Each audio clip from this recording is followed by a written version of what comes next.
निशिचरी का सिंधु मऊरई करिमाया नभु के खग गई। समुद्र में एक राक्षसी रहती थी। वह माया करके आकाश में उड़ते हुए पक्षियों को पकड़ लेती थी। जीव जंतु जे गगन उड़ाई जल बिलो के दिन कै परिछाई। आकाश में जो जीव जंतु उड़ा करते थे वह जल में उनकी परछाई देखकर गहई छाह शक सोन उड़ाई। ए विधि सदा गगन चर खाई।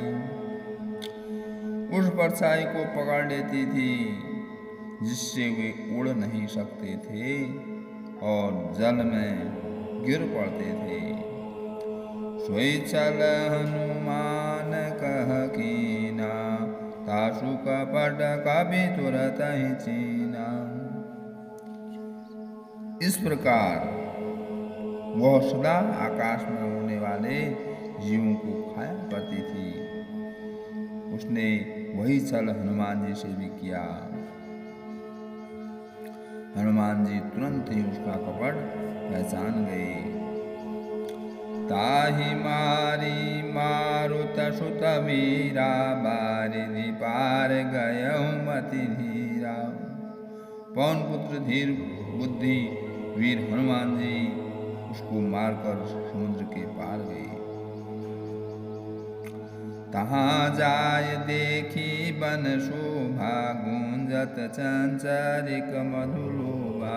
उन्होंने वन की शोभा देखी। वहां जाकर मधु पुष्प रस के लोभ से भौरे गुंजार रहे थे।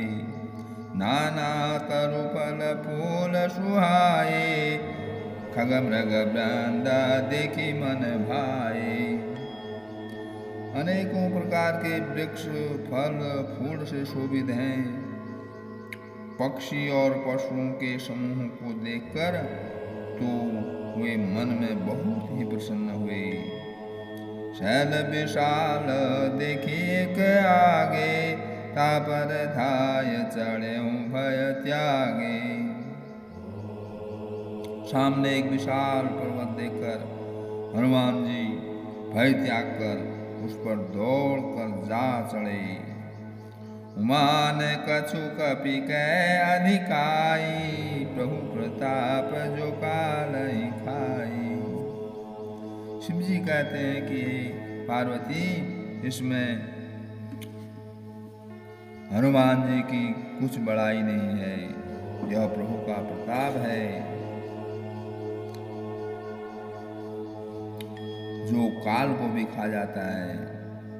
गिरि पर चढ़ी लंका ते ही देखी कहीं न जाय अति दुर्ग विशेषी। पर्वत पर चढ़कर उन्होंने लंका देखी। बहुत ही बड़ा किला है, कुछ कहा नहीं जाता। अति उतंग जल निधि चौपाशा कनक कोट कर परम प्रकाशा। वह अत्यंत ऊंचा है, उसके चारों ओर समुद्र है। सोने के परकोटे चार दीवारी का परम प्रकाश हो रहा है। कनक कोट विचित्र मणि कृत सुंदरायतना घना चौहट हट सुभट वीथि चारु बहु विधि बनम। गजबाजी खच्चर निकर पद चर रथ बरोति निको गणे बहुरूप निज चर रूथति बल शेन वर्णत नहीं बने। विचित्र मणियों से जड़ा हुआ सोने का परकोटा है। उसके अंदर बहुत से सुंदर सुंदर घर हैं, चौराहे, बाजार, सुंदर मार्ग और गलियां हैं। सुंदर नगर बहुत प्रकार से सजा हुआ है। हाथी घोड़े खच्चरों के समूह तथा पैदल और रथों के समूह को कौन गिन सकता है। अनेक रूपों के राक्षसों के दल हैं। उनकी अत्यंत बलवती सेना वर्णन करते नहीं बनती। बन बाग उपवन बाटिका सरकूप बापी सोहई नर नाग सुर गंधर्व कन्या रूप मुनि मन मोहई।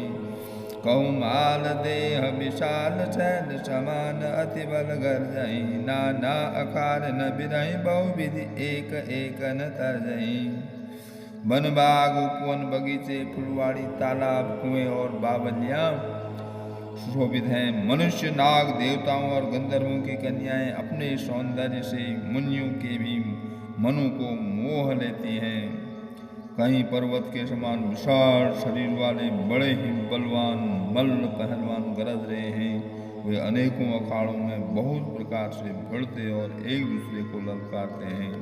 करी जतन भट कोटे न बिकट तन नगर चाहु दिशि रक्षई। कहु महिष मानुष धेनु खर अज खर निशाचर भक्षई। यही लागी तुलसी दाचैन की कथा कुछ एक है कही। रघुवीर सरस तीरथ शरीरनि त्यागी गति पैसई। भयंकर शरीर वाले करोड़ों योद्धा यत्न करके बड़ी सावधानी से नगर की चारों दिशाओं में सब ओर से रखवाली करते हैं। कहीं दुष्ट राक्षस भैंसों मनुष्यों गायों गधों और बकरियों को खा रहे हैं। तुलसीदास ने इनकी कथा इसलिए कुछ थोड़ी सी कही है कि निश्चय ही श्री रामचंद्र जी के बाण रूपी तीर्थ में शरीर को त्याग कर परम गति पाएंगे। पुर रखवारे देख बहु कपि मन कीन विचार।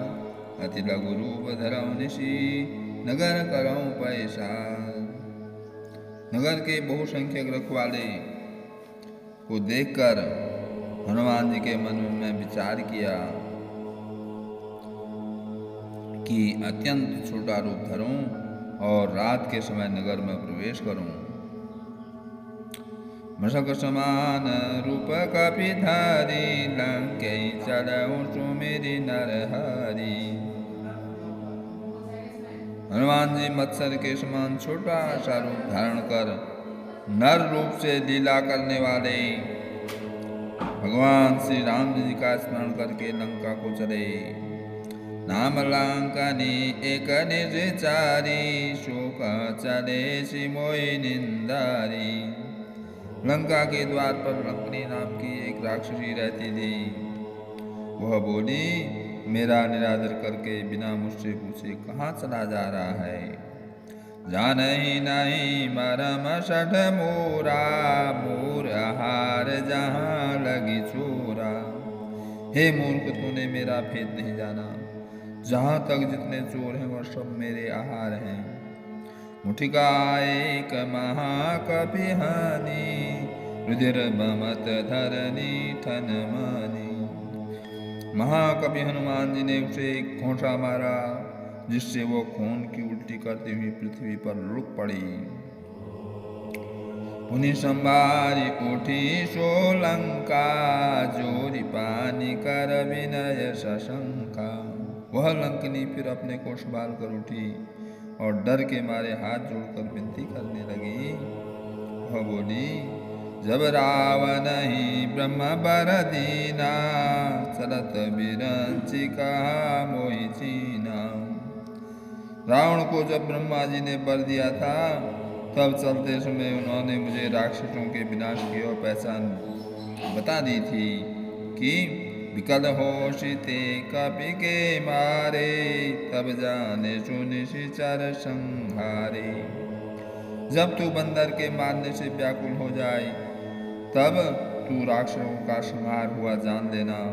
तात मोर अति पुण्य बहुता देखऊं नयन राम कर दूता। हे तात, मेरे बड़े पुण्य हैं जो मैं श्री रामचंद्र जी के दूत आपको नेत्रों से देख पाए।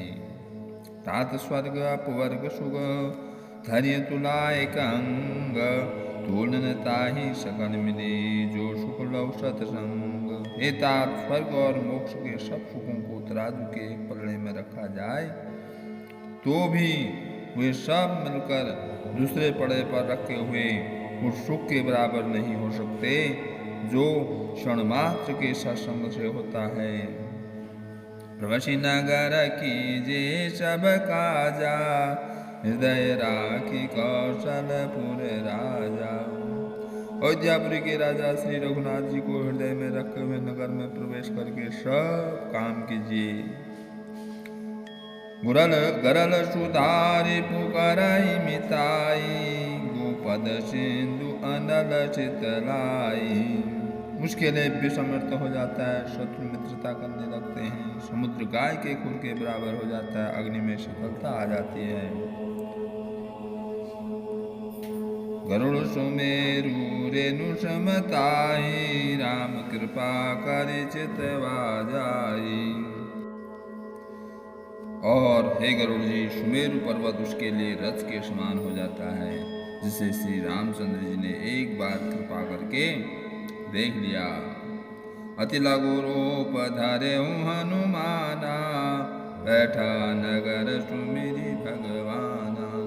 तब हनुमान जी ने बहुत ही छोटा रूप धारण किया और भगवान का स्मरण करके नगर में प्रवेश किया।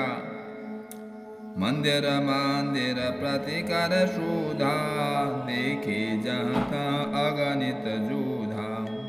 उन्होंने एक एक प्रत्येक महल की खोज की, जहाँ तहाँ असंख्य योद्धा देखे। फिर वे रावण के महल में गए। गयऊँ दशानन मंदिर माही, अति विचित्र कई जात सुनाही। जिसका वर्णन नहीं हो सकता है। सैन किए देखा कपि तेहि, मंदिर मौन दिखी बैदेहि। श्री हनुमान जी ने उस रावण को सोते हुए देखा, परंतु महल में जानकी जी नहीं दिखाई दी। भवन एक पुनि दीख सुहावा, हरि मंदिर तहाँ भिन्न बनावा। वहां